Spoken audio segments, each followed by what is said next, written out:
Hi everyone, today I'm going to show you this ridiculous project that was rather fun for me, not so much for my pets, but a friend of mine requested a Yoda hand grabber for a short film they're working on, and I said, I can do that.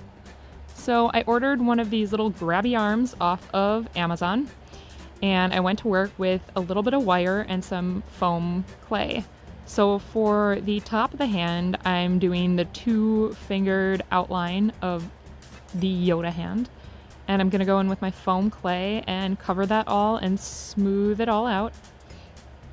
The foam clay is really easy to work with. It's a little bit more lightweight and it air dries in about 24 hours. So I covered the whole top and then did the bottom. The trickiest part of this is testing your movement as you go to make sure that you still have a range of movement within the grabby hand. So you don't want to be covering that center joint or it's gonna get all gunked up and it's not gonna move, and then the whole project is trashed. As it starts to expand, it gets a little bit harder to smooth out, so try to get all your smoothing done ASAP. Next, I'm going to go in and add the knuckles and a little bit of texture. You can do this with pretty much anything. You could use a pencil or a pen or clay tools. I'm using this little wheel that's actually out of my sewing kit. And for the knuckles, I'm digging really deep and kind of cross-hatching to make it look like kind of gnarled skin. And then I'm going to go back and do a little bit of texturing that's going to be lighter and just add a tiny bit of skin texture to the whole hand by lightly rolling this over the whole thing. It has kind of like little spikes in it. Those little spikes will dig in and add just a little bit of pory texture. It's only going to be on camera for my friend's project for a couple of seconds, so for me, I'm not worried about super perfection. Other people might be another way, so it's completely up to your discretion.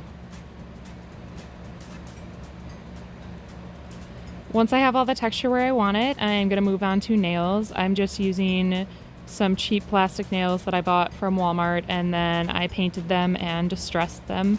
And I'm just pressing those into the clay. I thought I would have to go back and re-glue them, but the foam clay actually held onto them really nice after that 24-hour dry period.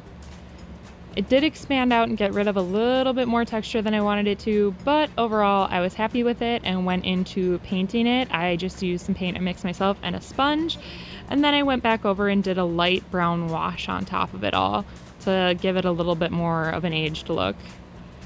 My pets were less than thrilled, but it got the job done. It can pick things up, it can open doors,